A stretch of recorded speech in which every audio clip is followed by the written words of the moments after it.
It's time now for the Sports Objective Podcast.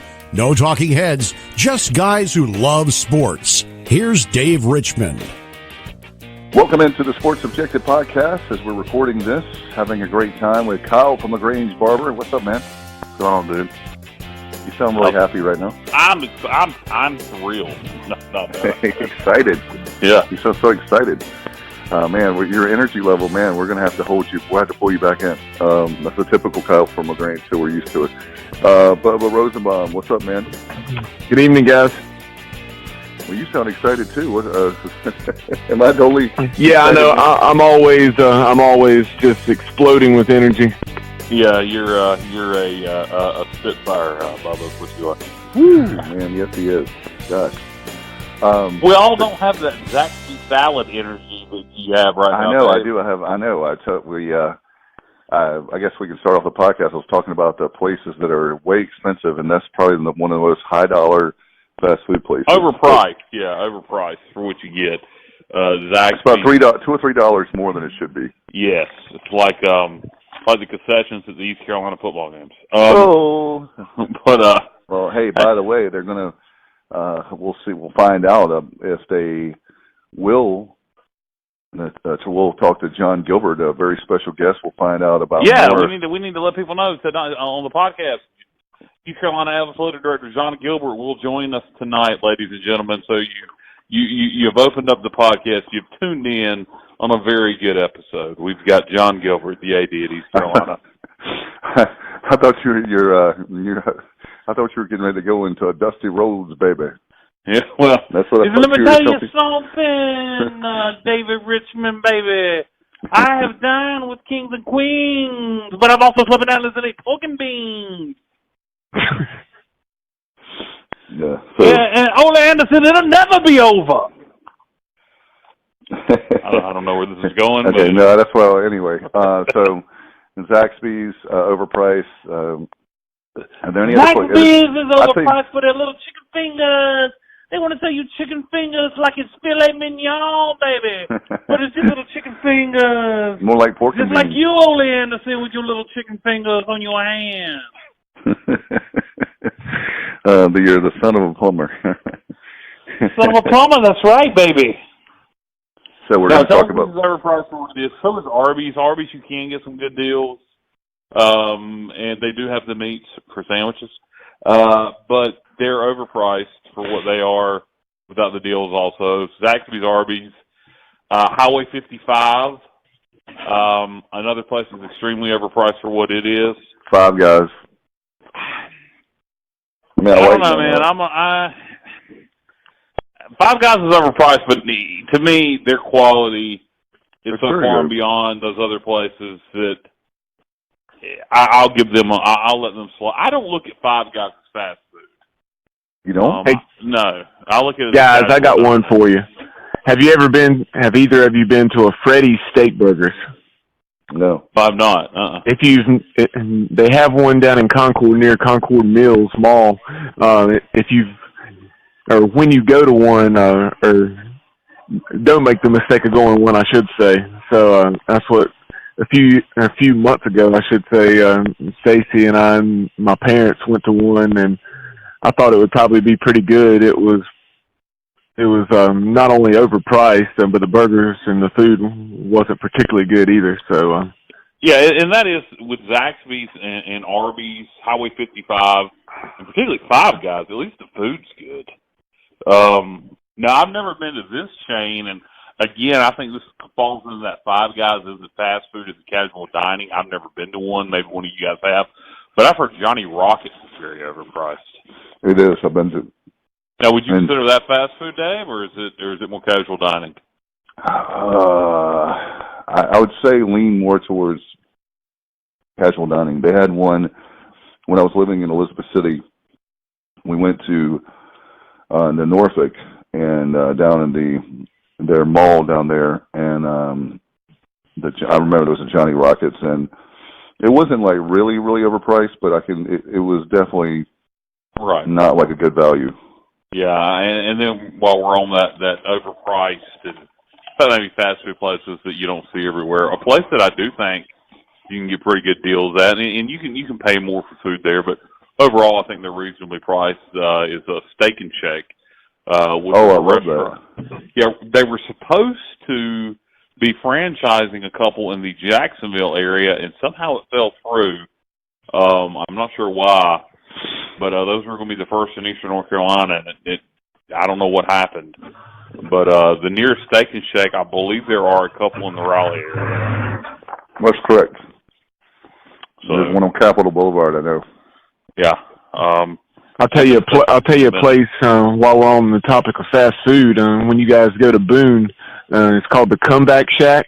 Oh yeah, never eaten there, but I know about it. But there's at least a couple of them. I'm trying to remember where the other location or two are. I believe Charleston. I believe you're right. But Comeback Shack is tremendous. I've never heard that. I've heard that mentioned. Never eaten there, but yeah, that's a place I definitely want to try. I'll tell you another place, and I love this place, but they are overpriced. But I still endorse them highly. And that's Mellow Mushrooms. Highly endorse them, but they're overpriced. Yeah, they're good, but that's somewhere you can't go every day. Well, not every day, but yeah, because of what it is. I mean, a large pizza there costs like $25, and unless you just get like a pepperoni. But if you want one with several sauce, it costs like $25, and that's a lot for a large pizza. But it is very good. Yeah, like our podcast. So this podcast is free, baby. That's right. It's free. We're free, baby. Worth every penny. I mean, it's worth every penny you pay for. That's right. Yeah. Speaking of good values, we're not overpriced. We are the Dollar Tree of but podcast. I tell you, exactly. But I tell you what's going to be overpriced is I don't know if you guys saw today. I think you did. Bubba did. I know that NC State, the trustees approved for the August 31st game against East Carolina. Then they're going to have to drink a lot because we're going to beat them, right? No, I'm just kidding. I'm kidding. But they approved where they can have alcohol sales at the August 31st game and all the NC State games this year. Yeah, and you'll hear later on to tease our interview with Jon Gilbert. We're going to be voting on that very soon with our chancellor and board of trustees. I think it's inevitable. It's a done deal. It's a done deal. It's inevitable. State's going to do it. Obviously, everybody's got to do it. We're going to do it. Why wouldn't you? And it'll be interesting to see. As again, I don't want to give away too much of the interview, but how is it going to be implemented? Is it going to be everywhere in the stadium? You're going to be able to have your. I think it'll be select.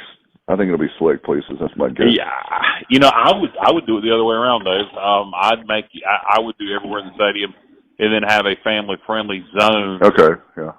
That's how I would do it. Where if you didn't want to be around it, I wouldn't think. I wondered if they were gonna.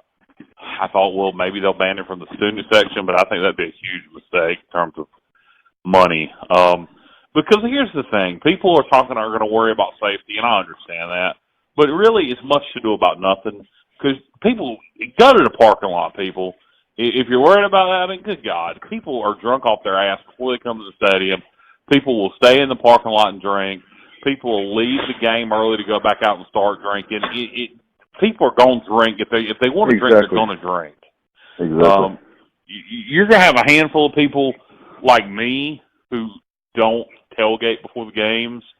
I don't drink before the games, but if we're blowing somebody out and I'm having fun, I'll probably drink a couple beers in the stadium, whereas normally I wouldn't. But I'll be the exception of someone that will drink at the game that normally wouldn't drink otherwise. Kyle, I have Kyle. Oh yeah, you know me. Now, Kyle, I have one for you. Last year against North Carolina A&T, how many beers do you think you would have taken in? No, none. After the game, I could have polished off a fifth if I had a bottle of Jack Daniels or something. Oh God. If I never have to think about that North Carolina A&T game again, it'd be insane. Ridiculous, utterly ridiculous that we lost. Better bring me my money. Yeah, well. I kind of wish, part of me wishes that instead of William and Mary, we were doing a rematch with A&T. I really do. Just to give them some payback. That would be But great. nothing against them. Look, A&T won fair and square in terms of them. There's no need to be angry at A&T about it. No. It was a moronic head coach that had a stupid game plan to hide crap for UNC, and had we would have won. Well, if we'd have finished our drives, we'd have won that game. But had he went ahead and played, had he went ahead and played Ehlers and did some other things, we would have won also. But anyway, there's no need to look back on the Montgomery era. No, it's done. Yeah. Now, guys, taking a look at that August 31st game against NC State, and in terms of beer and wine sales, though, it will be very interesting to see that day with I think it's like a 12:10 or something, some odd time, 12:10 or 12:15 kick, I believe. But whatever, a noon kickoff, and not as much tailgate time, so it would be interesting to see what the money that's brought in at the concession stands in terms of beer and wine is that day. Yeah, I mean, I don't know with wine sales. Does that include champagne? 12:00 kick. If I'm NC State, when I open the stadium at 11 o'clock, if champagne's included, I'm selling mimosas, baby. That sounds good. Well, it'll be interesting to see about for us. We'll talk to Jon Gilbert. Yeah, he said Airmark would be, they're our concession provider. That'd be through them. I'd be interested to see if we involve some local breweries, like what are a couple of the ones in Greenville? It's the one with Billy Beer. Is there in there like a 10th Street Brewing, or I don't know? Yeah, I think I would like to see Pitt Street Brewing. I'd like to see. For me personally, I'm glad you mentioned that. I'd like to see some brewery stuff and maybe you could have like they have for baseball games for like a beer garden area where you have like different local breweries in addition to the. But then to like Budweiser. But yeah, I'd love to see like Mother Earth in Kinston, Duplin Winery. You get them involved. At some locations now they're doing Duplin Winery slushies. Those probably sell like gangbusters. Oh my God! Yeah, exactly. Especially that one, the very first Gardner Webb game. It'll be 1,000,000 degrees.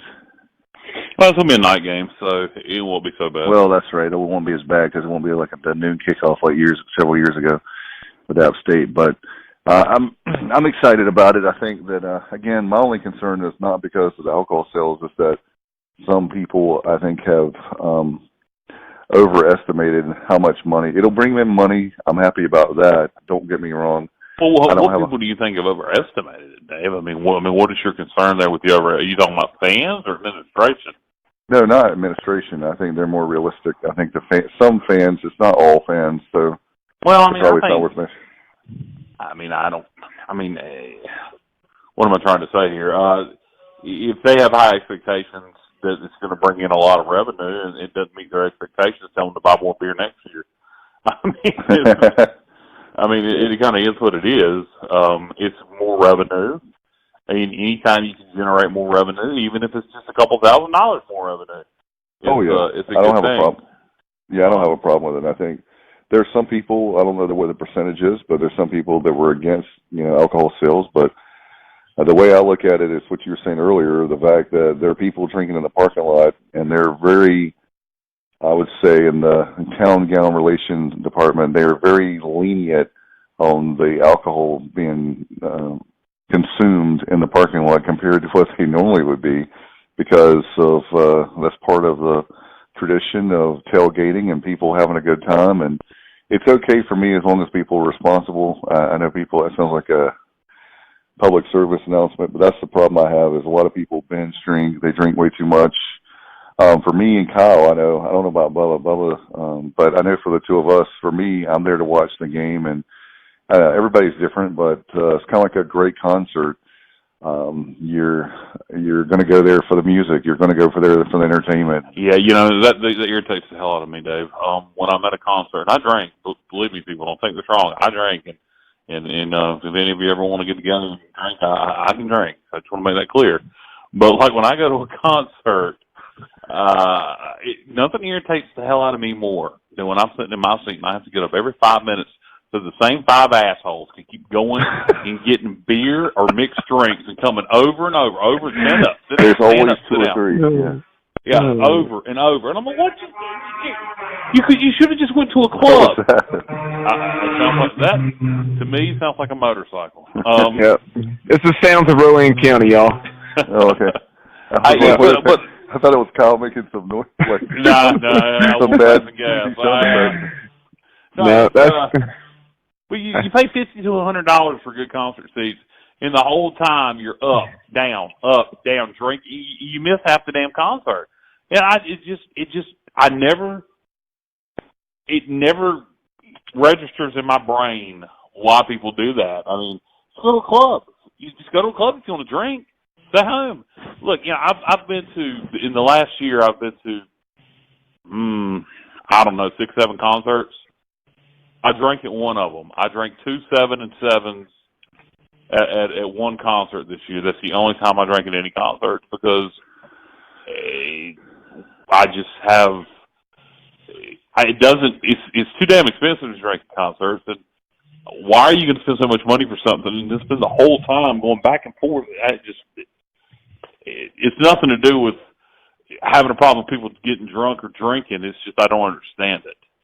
But if you're on the lawn, at Walnut Creek, for example, those tickets are cheap. Yeah, okay. It makes sense. Anyway, that was kind of off on a tangent, but let's get back on track. Yeah, let's do. Do you guys want to go ahead and go to Jon Gilbert? Yeah, that's probably a good idea at this point. Yeah, let's do. We had a great time earlier today sitting down with the Director of Athletics from East Carolina, and let's go to that interview with Jon Gilbert right now. Well, guys, it's the summertime, and one of the guys we're very happy with is the head of East Carolina Athletics, Bubba. Guys, been doing a great job. Absolutely. I'm very excited now with football season quickly approaching to catch up with East Carolina Director of Athletics, Jon Gilbert. Jon, welcome into the show. Thanks for having me. Absolutely. We appreciate you very much, and I can speak for many in Pirate Nation. We appreciate you. And I was just talking to Philip Wood earlier today, by the way, Jon, and I told everybody the reason why I love you so much is that you drive a pickup truck. Well, I love the pickup truck. I think it's the most practical vehicle, and I've got a great dealer in Will Wilkinson there in Sanford. So I'm fitting in Eastern North Carolina well. No, Jon, it's funny, before we go into anything else, we actually talked to a East Carolina baseball alum, Chad Triplett, back in the spring, and when we did, he's part of that dealership, and he was talking about providing. He said we actually provide Mr. Gilbert with his car. Yeah, they've been really generous with that truck.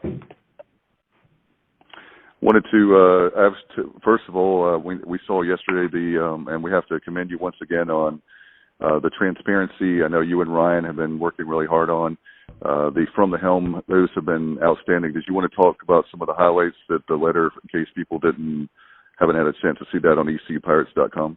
Well, I think, one, it's important to communicate with our fan base. I do get criticized from time to time that I'm not on social media, and so I do think the letters, and then we also do a segment.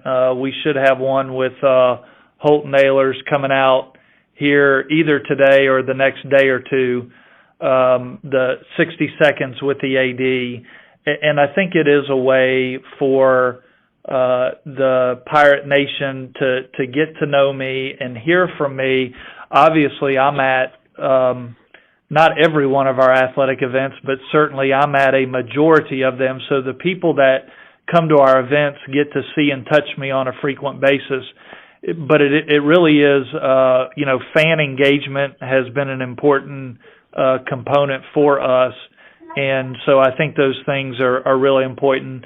Obviously, football ticket sales, we have surpassed where we were last year already with, another month to go. So I'm encouraged about where that is. we announced another fan engagement segment where we're going to have a kids zone inside Dowdy-Ficklin. Those kids that come to the game and they want to go over into this area of Dowdy-Ficklin, will certainly be able to do so. So a lot of exciting things are headed this way. John, this is Kyle. Where are we at right now with the recent bill being passed to allow beer and wine sales at college football camp or at college campuses? Where are we at on that in preparation? Are we going to be ready to sell alcohol at Dowdy-Ficklin start of the year? Well, it's a great question, and we actually have a board of trustee meeting this week, and so really the chancellor and the board of trustees will make that final decision.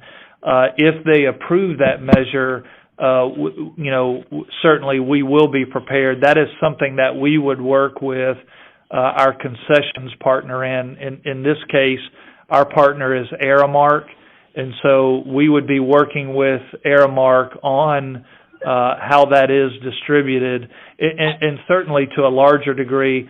The number one thing that we would look at with regard to this, it's an amenity that would help, with the game day atmosphere for those individuals that choose to do so. And so we'd want to do that in a very responsible manner.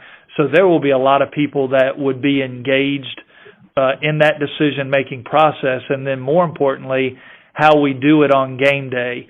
Certainly our police department, our student affairs office, athletics, Aramark concessions, we would all play a role in how that's done on game day.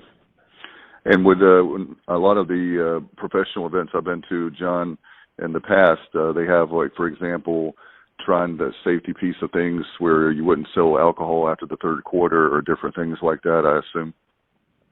Absolutely. We would look at all the measures that you normally would see at a venue that does this.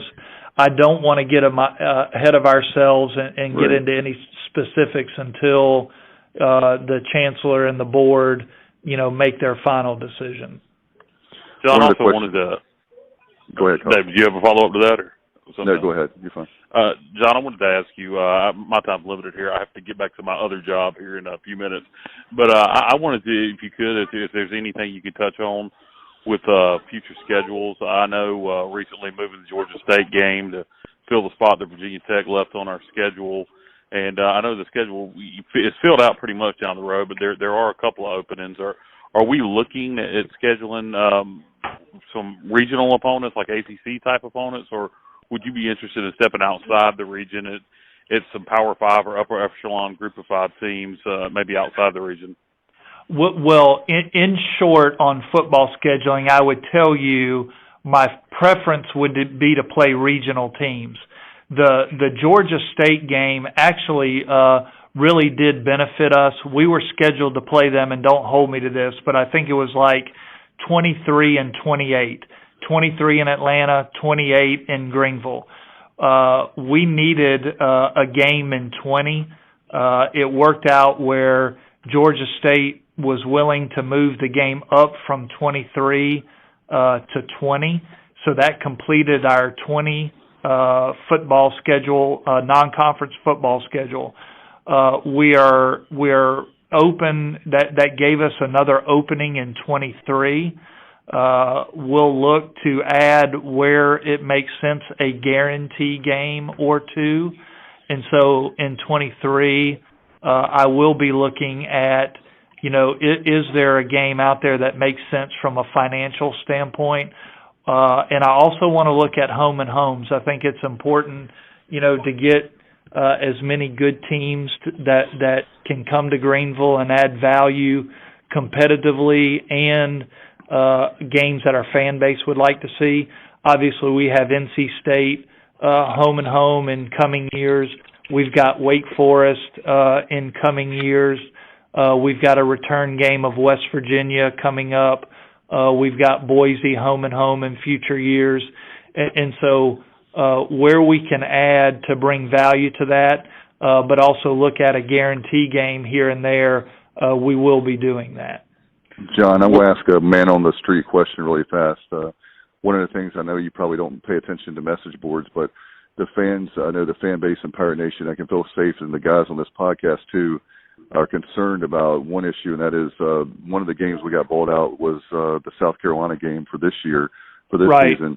We're worried about the 21. I think they return in 21 or in a couple years. That's correct. We go there in 20, and they come back in 21.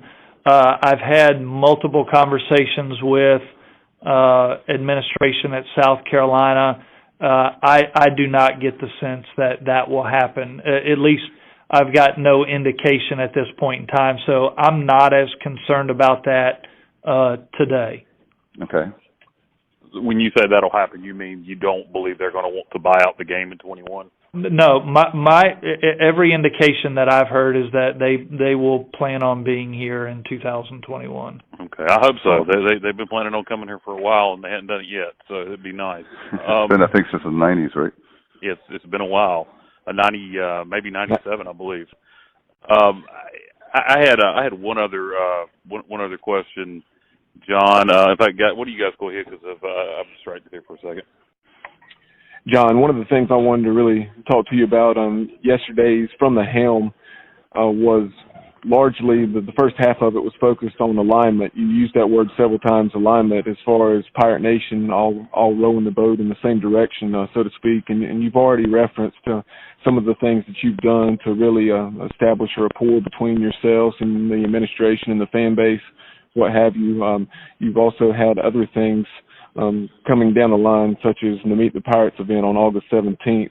Also, something new this year that I think will be very cool after ball games, you're going to open up Bagwell Field. I'm assuming that will, of course, have to be once the teams have been safely cleared from the field and into the locker room. So talk a little bit about that and how that will work. Well, one of the pillars that I talked about when I first accepted the job was alignment, and I do believe in order for this institution, for this fan base, and for our athletic department to move forward, we have to all be in alignment with one another. And so I think it is important that we have great relationships on campus. I've said multiple times, athletics is not the most important thing on campus, but we are the most visible. And so I do want to make sure that we are aligned with campus. Campus has been extremely supportive of athletics since I've been here. Certainly Vice Chancellor Gerlach, the other vice chancellors that oversee all the other operating units on campus have been very engaged and very supportive of athletics. And that's reciprocal. We support them, they support us. We both benefit when the other is successful. And then we need to be aligned with our fan base. I want to make sure that we are communicating with them. They are feeling engaged. We want to make sure that we have a great fan experience for them, hence the getting to go on the field post-game, a kid zone. We're working on a few other things from a fan hospitality engagement standpoint that once we round third and headed for home, we'll be able to announce those as well. But I do think alignment's really important. We all need to be on the same page. Every Pirate matters if we're going to get this ship turned and headed in the right direction. John, you talk about alignment. I wanted to ask one quick question about realignment. Do you have a personal opinion or a feeling on the American with Connecticut leaving? Should we add? Should we stay at 11? What do you feel personally? Well, my sense is that we'll probably be at 11 in the short term. I don't see us adding quickly. I do think if it is an institution that we add, that they are bringing value to us. Right. And certainly when you talk about that, you're talking about, the first thing I want to point out is those decisions are made by presidents. When you talk about realignment, it's not coaches and ADs sitting in a room and saying, hey, let's bring school X over to to be a part of it. Those decisions are really made by the commissioner and the president. And so when you talk about, looking at specific schools, I would tell you, you've got to look comprehensively. How is the institution academically? How is the institution financially? How is the institution committed to athletics? What market are they in? What competitive success do they have? Are they a top-tier research institution? There are a lot of factors that would play into adding a member, and so I do have the sense that our league will, take time and move in a very strategic direction. I wanted to ask, as far as one of certainly the elephants in the room, if you will, is the indoor practice facility. I know that, first of all, thank you for all the stuff we're hearing about the improvements and facilities. I know that you talked about that the first time you were on the podcast with us several months ago. Can you talk about, Coach Houston has talked about next year being, I know you recently said about maybe getting the ball rolling for the indoor practice facility. I know that you can't talk about a timeline, but are we anywhere closer to getting the ball rolling? Well, I would tell you an indoor football building is really important. I do think that as you look across the landscape of Division I football, where we want our program to be, I do think it will be important for us to cross that threshold and have an indoor building. It is something that we will have to fundraise for. And so depending on the bells and whistles, you're talking about $20 to $25 million. And, that's something you can't do $100 at a time. You need people that are making, large, significant gifts that would consider putting their name on the building. And so we obviously have that as, one of our top priorities. I don't want to put a timeline on it. I do want to work in conjunction with campus and others about how we move that project forward. I wanted to ask along those lines to follow up really quick on the indoor practice facility. I know that Kyle and Bubba and I have talked about, is there any way possible, like other schools, where you have an indoor practice facility and adjacent to it you can have a really nice football office with a lot of amenities for recruits coming in or even the players? I'm going to answer that question by saying we can do anything with money. Okay.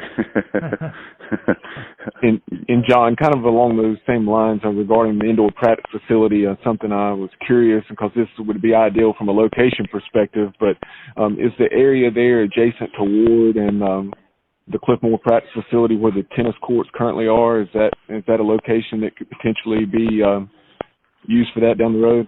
I would say this, as we explore an indoor building, we would want to keep it in our contiguous footprint. So I would say, undetermined at this time, but I would say everything's on the table from a location standpoint. And along those lines, I wanted to ask you something that's very important to me. I mentioned to Philip as well. Is there any way, because we know how much you were talking about money, our friends in Chapel Hill, they have a very, ambitious campaign going on for their athletics. I think it's like $100 million. Is that something that we could do where we could say, okay, guys, we need X amount of money and we need to raise it over obviously it wouldn't be overnight, a year. It'll be over a handful of years. Is that something we can do at East Carolina? Absolutely, we can. And actually, we are working on a document that will outline what our needs are for all our sports programs and some big projects that, we need to fund.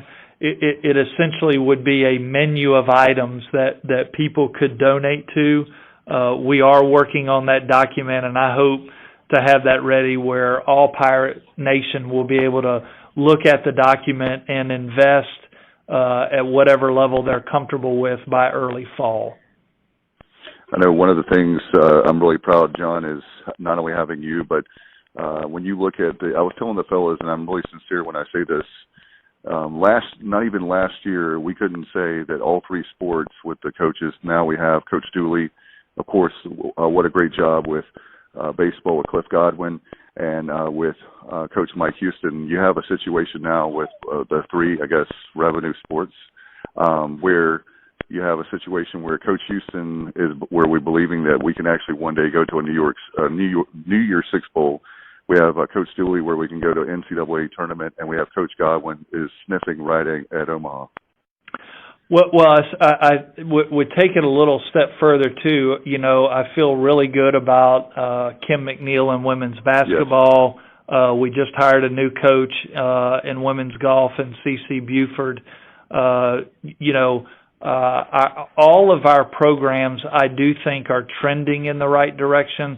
I think certainly the leadership of the coaches you just mentioned, all of Pirate Nation should be really encouraged about where those coaches are and where they're taking our program.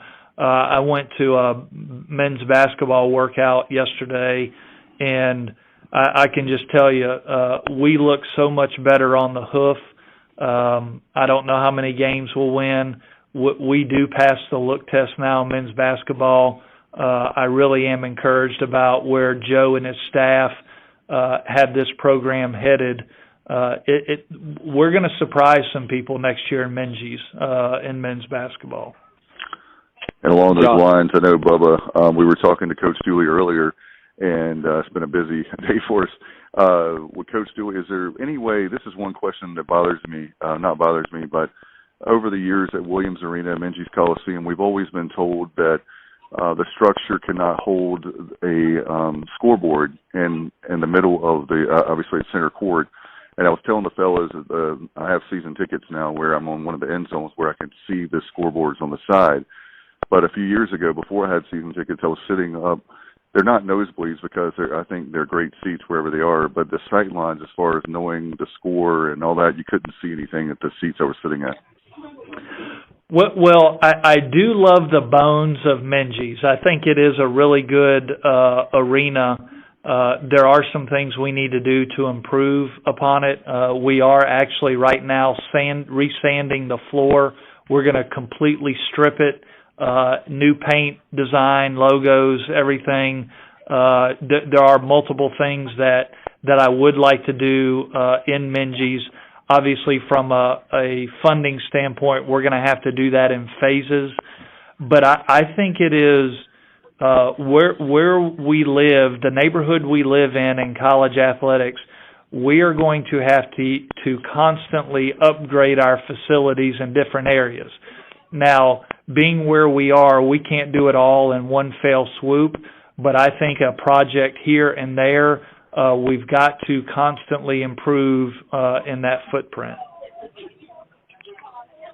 One of the things that I've been really impressed with, obviously, a lot of times because it's the most visible thing, and you see the success and how things are going athletically, but the success that our athletics programs are having in the classroom has been really impressive because not only are they putting up excellent GPAs, a lot of these GPAs are like program records. So that's something that, as a Pirate Club member, that I know is very encouraging and good to see. Well, it is really encouraging. I'm actually checking my email because I had it in front of me today, but we are doing really well in the classroom. Departmentally, we had a 3.14 GPA, and so I know that, you know, if you're at a 3.0 or above, and I'm talking about all 19 sports, that's an impressive number. I know that football and men's basketball had record numbers this year in GPAs. It's a point of emphasis for us. You know, we need to be good in the classroom, and I think all our coaches have done a good job of making sure that is a point of emphasis. And it really does. One of the things that drives me crazy as someone who has been a student, obviously East Carolina, I've taught school and everything, being a teacher, but when I hear the term that it's not sexy anymore, it's not accurate, it's like it's certainly out of date, out of style to hear the term student athlete, and I say that's crazy. I think that you can have success on and off the court or field. Well, the most important thing that can happen with our student athletes while they're here at East Carolina is obtain a degree. I 100% believe that. I'm a first-generation college student or college graduate. I know that with a degree, the quality of life and the doors and opportunities that are open for you with that can never be taken away. And so it is a point of emphasis in this athletic administration. One question I had is, I found out today, apparently you like bicycling. I know that there's so much things you guys have been working on. Have you had a chance to get out and enjoy Greenville and Pitt County and beyond? I have. I actually, not as much as I like, but I've gotten out, probably a handful of times on my bike, and I found this place. It's really south of Grimesland and Simpson. There's an area out there. It's called the Edward R. Murrah Radio of America. Are you all familiar with that area? Yeah, I know exactly where you're talking about. Yeah, there are a lot of radio antennas out there. I've been out there on my bike for 20-25 mile loop ride, and I've enjoyed getting out in eastern North Carolina. A lot of fun. Well, I know that we've got the big events coming up in the middle of August. I know before we let you go, I know we have the Talbank Tower. That stuff is going to be coming up. I believe is that the 16th, the ribbon cutting, and the 17th will be Meet the Pirates. Yes, we're going to do a ribbon cutting for those individuals that have invested and will be sitting in the tower in the fall, where they'll get to see that facility first, and then the next day will be Meet the Pirates. And when we do Meet the Pirates, we're going to have an opportunity where anyone from the public, they can come and take a tour of the tower. I think it is important that everybody gets to see it. It will be a venue that we will rent out to the public for parties, weddings, etc. And so I do think it is a community asset, and I do want everybody to have the ability to walk through it before the first football game. And before we let you go, John, I actually was talking to Philip earlier today. I have an idea to have a sports bar somewhere near Dowdy-Ficklen where we can have it open all year. And he said that at that club level, that sports bar, it's like a sports bar atmosphere with all the televisions, and maybe we can have from time to time where we can have people come in and get lunch or something. Well, I think that'd be a great idea. I think the way the club room is set up and with that sports bar motif in there, I do think having multiple events that the athletic department sponsors, like Chamber of Commerce, Kiwanis, Rotary, business-to-business partnerships, having in that area, I think it will be a really neat venue that could enhance this entire community. Well, we're very excited. I tell you what, it's been an honor to have you back on. Thank you so much for your I always say you're only good as the top, and I appreciate. I know we do. Everybody in Pirate Nation, the buzz has been great this year. There's a lot of people talking about how they haven't been this hopeful, and some people are saying in many, many years. So I want to give you kudos from everybody in Pirate Nation. Thank you for all that you're doing, and thank you for your time on being back on the podcast. Well, thanks for having me. It's a team effort. We're going to all have to do this together. I'm fortunate and blessed that I get to lead the department, but I can't do it alone. We've got a lot of great people that work here. We've got a very passionate fan base, and I do think that is the strength of East Carolina, and couldn't be more excited for this fall. Go Pirates. Enjoyed Jon Gilbert there, and Kyle, I know you were working and I was working, but we were able to. Bubba, is retired now. He doesn't have to work anymore. Right. But the two of us had to literally work, and I know you had to get back quicker than I did. But appreciate Jon Gilbert. I tell you what, man, the ward building is rocking. The people were excited. There's a buzz. What's funny is when you go to the ward building now, when people talk about, gosh, you're an energy suck, or people make that with that term. You'd walk in the building before, and it was like crickets, and there's something about it now. You see the people walking around, they have more pep in their step.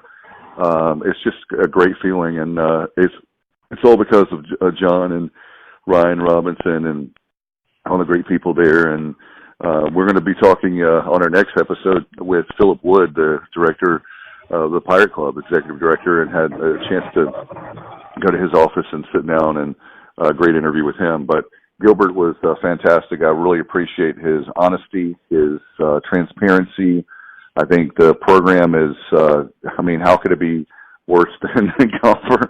I guess it could, but it's definitely, he gets it from the pickup truck and all. So appreciate Jon very much, and I'm just excited for the future of this program. I think it's tremendous. I think that people are going to work very hard, and so anyway, I'm looking forward to it. Yeah, Jon's doing a good job. Ryan's doing a good job. Like you said before, the vibe at Ward was so bad previously with Comper and Vinegar. I mean, anything be an improvement over those clowns, and so it's a step in the right direction.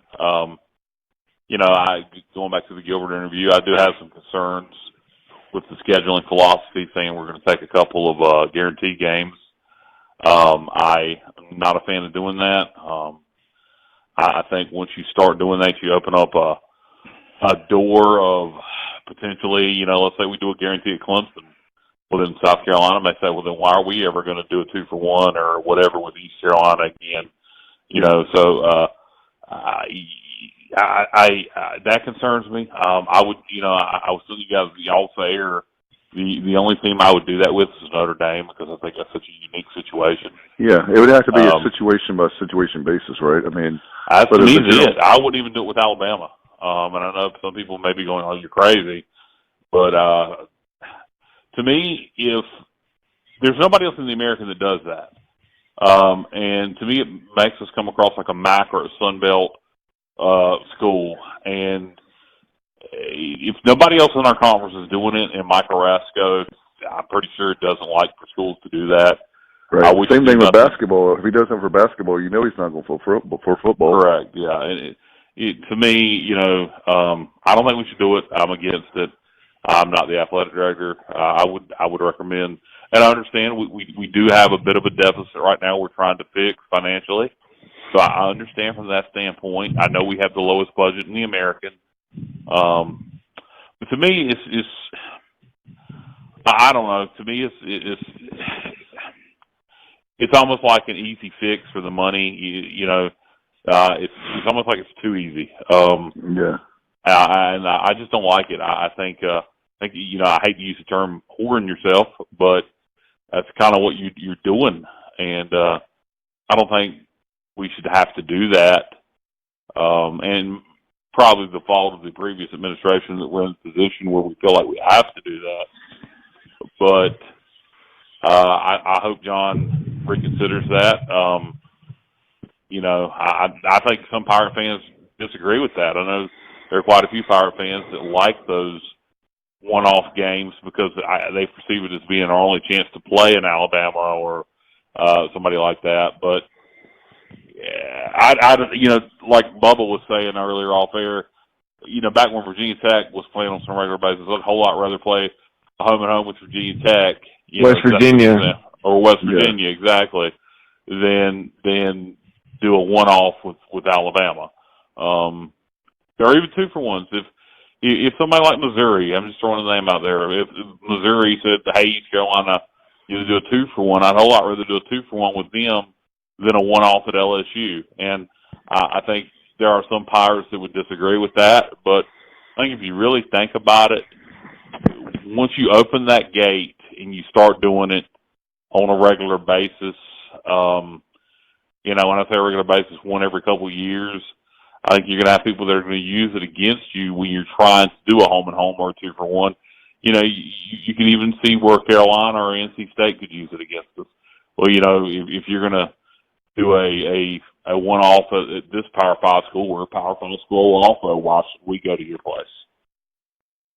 I think it's going to be absolutely crucial for us. I think what we need to do, so what it seems like what you're saying, Kyle, the best thing to do is to focus on kind of what we're doing. Don't worry about those premium games, whatever you want to call it. I call them one-offs, but for me personally, what I'd like to see is continue on the road we're doing and build the program up so that if you are a top 25 program, which we are, that's where, to me, an East Carolina team that's 8-4, 9-3 is kind of like the bottom of the top 25, like cracking the top 25. That's to me, where we should be every single year. And I mean, really, if we got a good product on the field and we're stringing together even if it's just 6 to 8 wins a year, we're going to have between 40 and 50,000 people in there every home game. We're going to be making money. Again, I think there's some ground to be made up. We do have the smallest budget in the American, and I think probably John looks and sees those one-off games as a chance to make a quick $1.5 million without very much effort. And in the cases where it's going to be replacing a road game with Virginia Tech, he probably is just saying, no harm, no foul kind of deal where we need a road game anyway.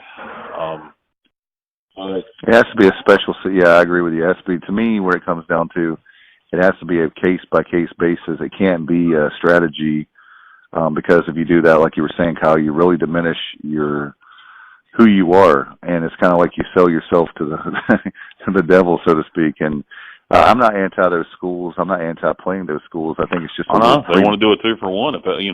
Great. Yeah. It's not going to happen. LSU or Alabama are not going to do they would play Eastern Michigan just as soon as East Carolina. They look at us the same, and we're not the same, and we don't need to present ourselves as the same. Right, and we need to separate. Like the commissioner is doing a great job being the leader that he is. We need to separate ourselves from the Group of Five. But if you have a whole bunch of Group of Five schools that are doing it and we do it, then we're really Group of Five. I know we are, but I'm just saying that we've got to present ourselves. You got to present yourself as a winner before you are a winner. You know what I'm saying? Like, you got to put yourself out there that we are the best before you are. You have to believe in yourself. In other words. Well, I can tell you this: UCF, Cincinnati, Boise State, they're not going to do it. Right, so BYU. Neither should we. So, right.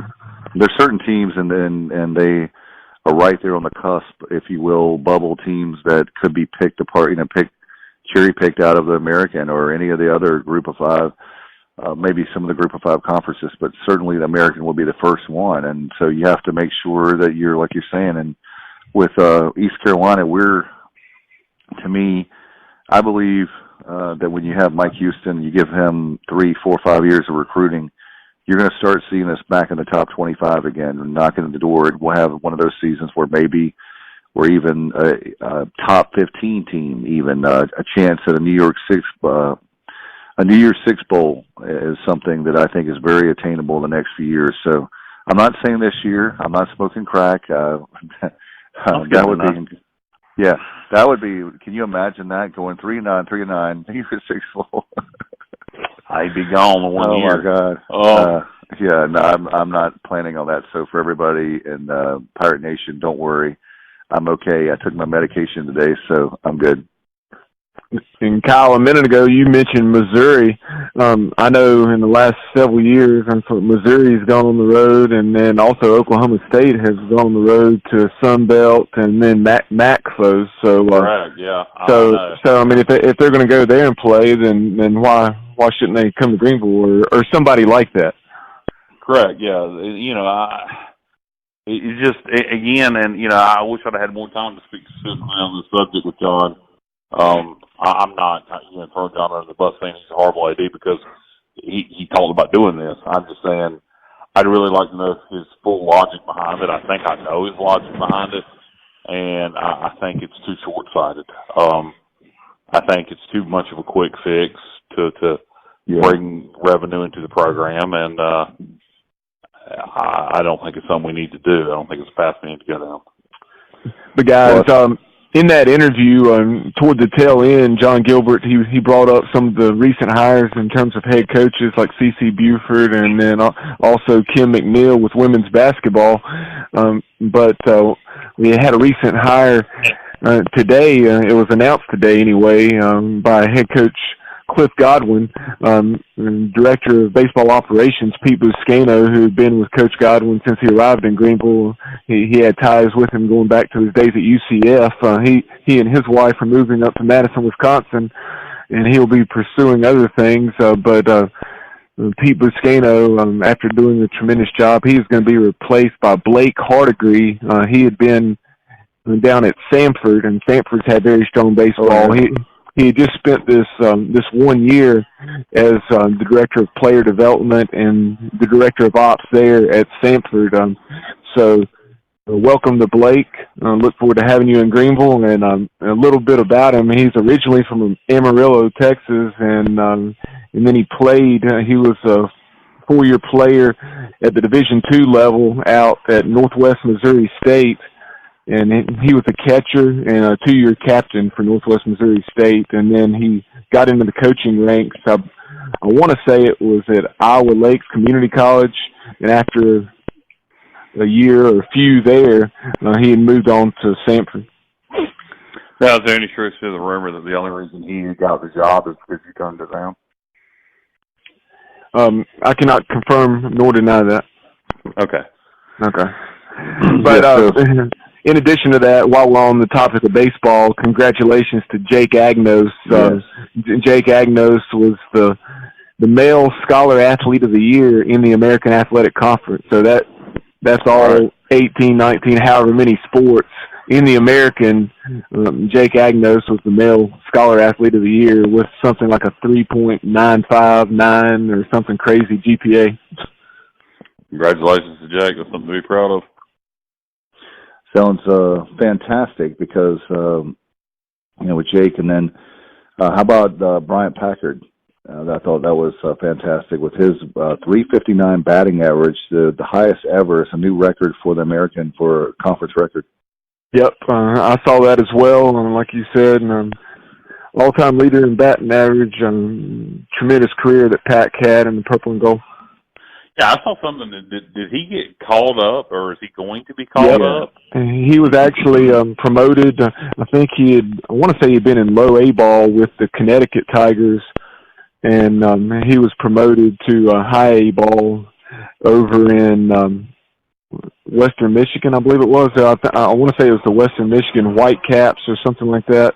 But because I saw Corey Glore tweeting about it, and he was telling Pack as far as the restaurant that he had to try or something.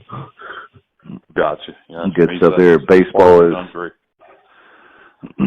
baseball is going to be very exciting. Maybe in the next month or two we can have on Corey Glore back on, because I know we've got fall ball coming up, and they'll have a couple. I think we have the return games to Virginia, Bubba. Yep. According to what Coach Godwin was saying last year, in the fall, UVA came down, and then we also had a game with Pitt Community College where Tommy Eason brought the boys over. So this year, unless something's changed, we'll be going up to Charlottesville, and I think we'll probably play Pitt again. Seems like I remember hearing that as well, but I'm not 100% on that.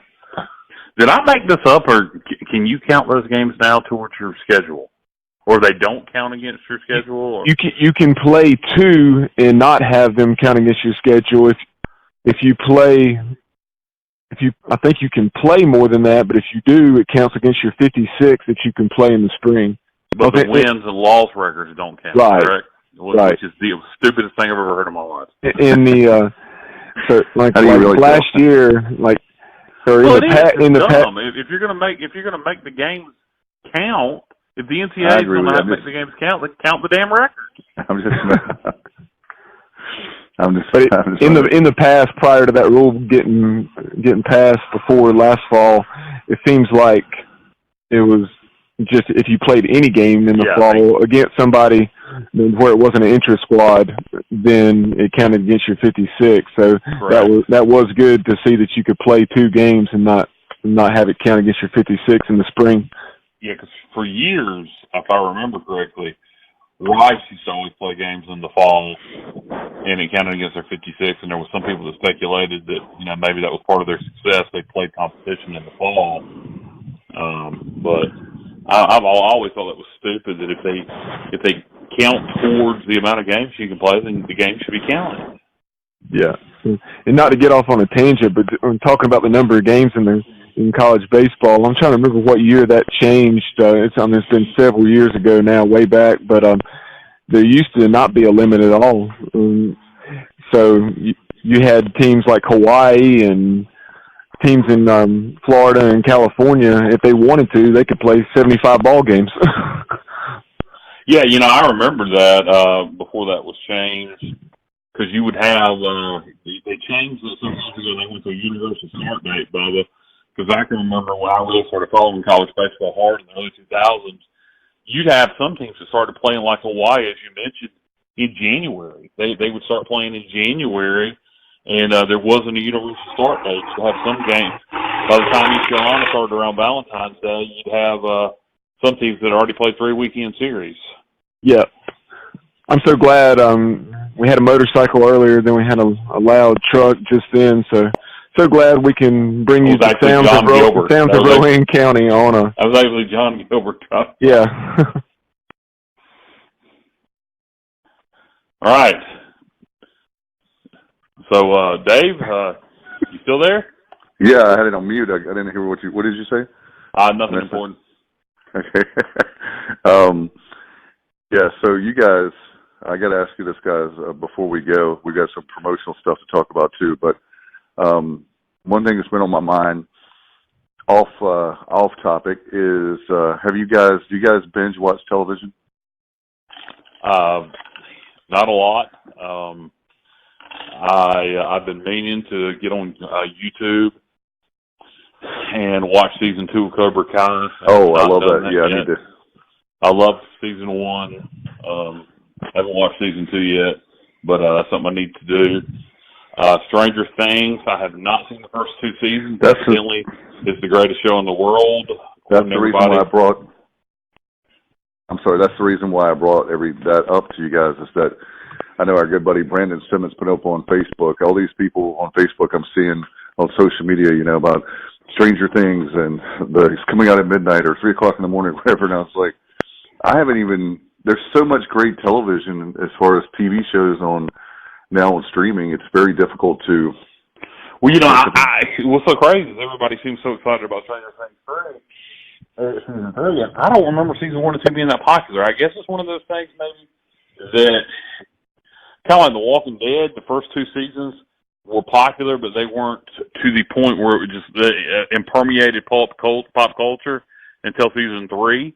And I guess it may be the same thing, that people have just caught up with it from hearing friends talk about it, and now everybody has watched it on Netflix, evidently, except us 3, seasons 1 and 2.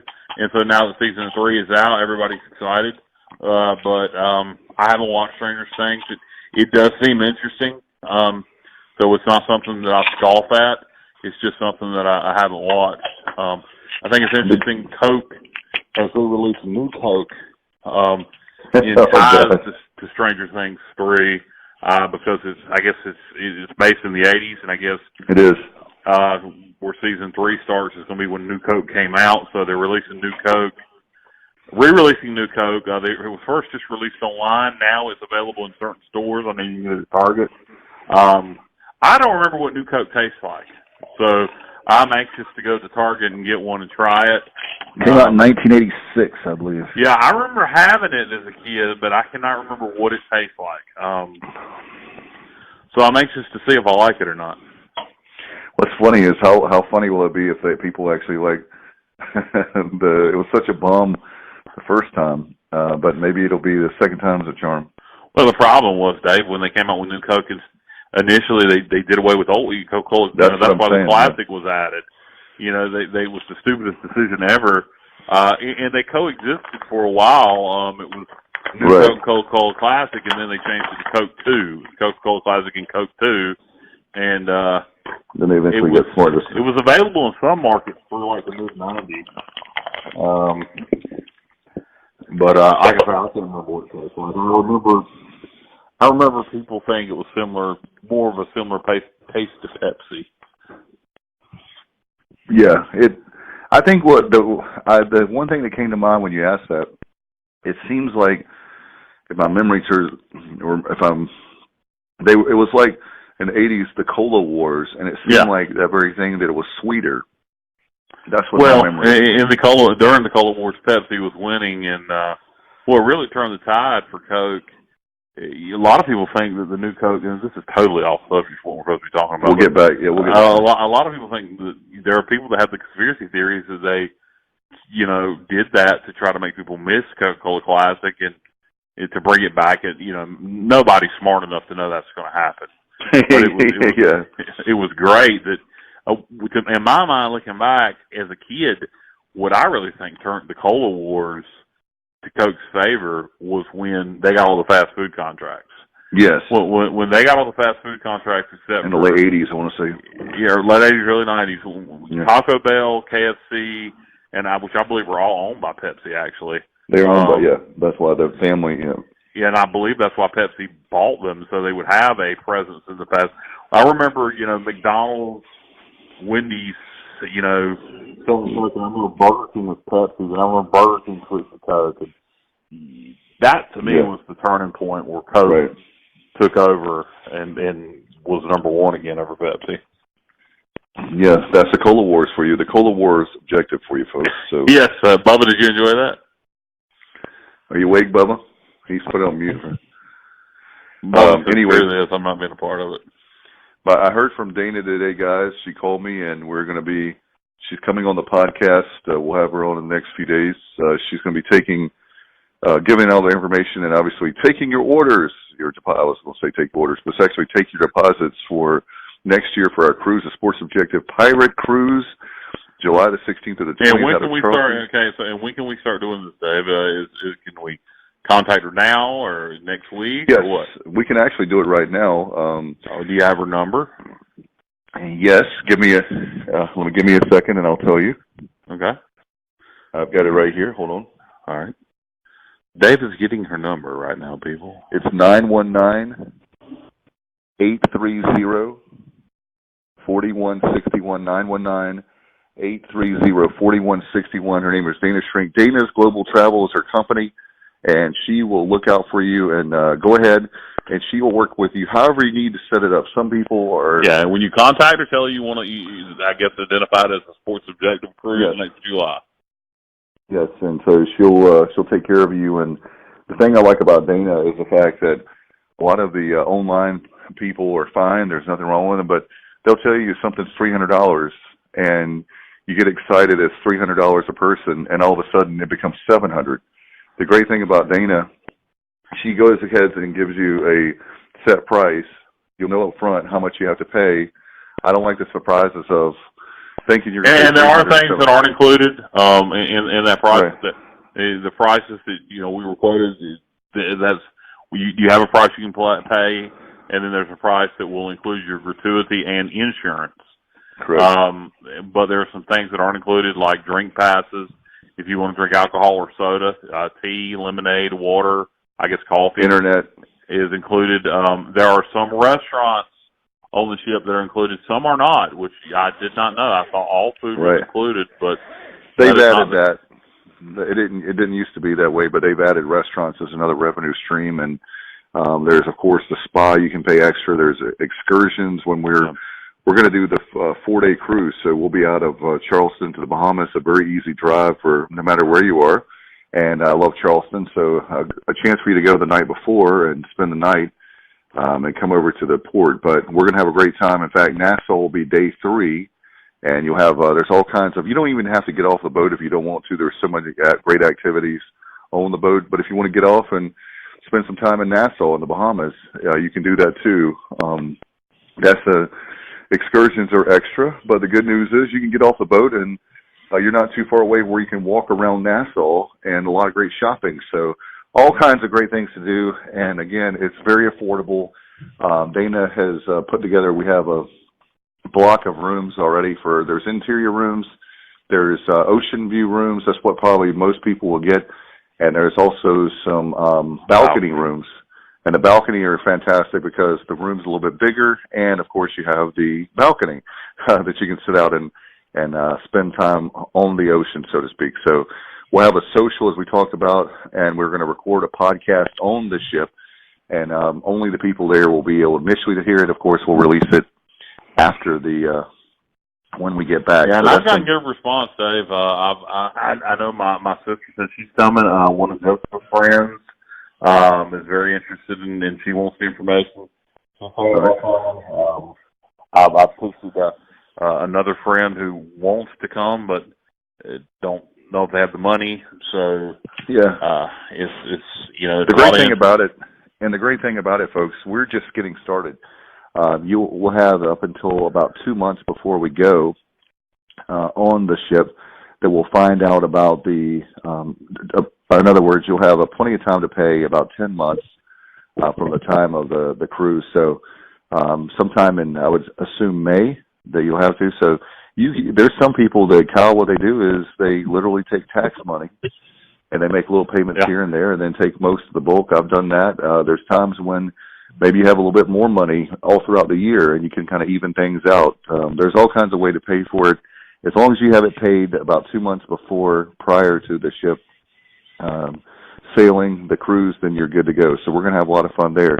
How about starting on Friday, we have the 50 for 50, 50 Pirates, 50 Days. Bubba's been working really hard behind the scenes. I want to give him a shout-out there. And we have the captain, Shane Carden, on Friday, guys. So that's going to be a lot of fun. Working on trying to get things ready, hopefully next Friday for Friday morning football. We'll see about that. We may have to push it back a week, but we're hoping that we can get things on the 19th. If we can, we will possibly, we will do everything we can to make that possible. But everything's a go for Giddy Up Coffee in Williamston. They're very excited about it. It's Free Shot Friday.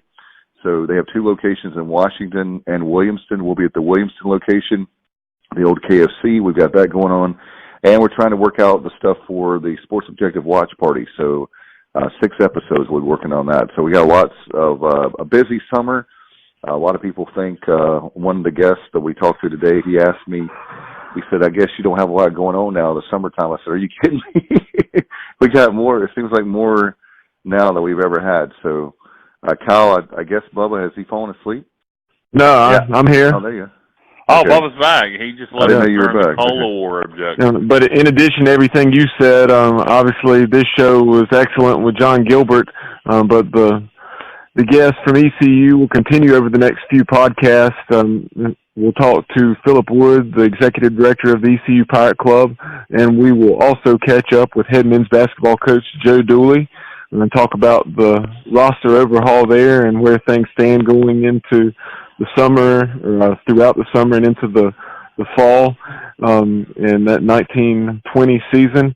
And then also we'll catch up with Pirate Steve Wetzel. And Pirate Steve is the pirate that, of course, leads us through the Purple Haze, and he's been doing that now since 2009. So he's someone that will be an excellent guest, and we look forward to talking to him about the adrenaline rush that he gets on game days leading the Pirates through the tunnel. Now, a lot of ladies, that'll help the listenership as far as our female listeners. We do have female listeners, and we appreciate them very much, but the number of lady pirate listeners will go way, and non-pirate lady listeners will go way up when Pirate Steve is on with us.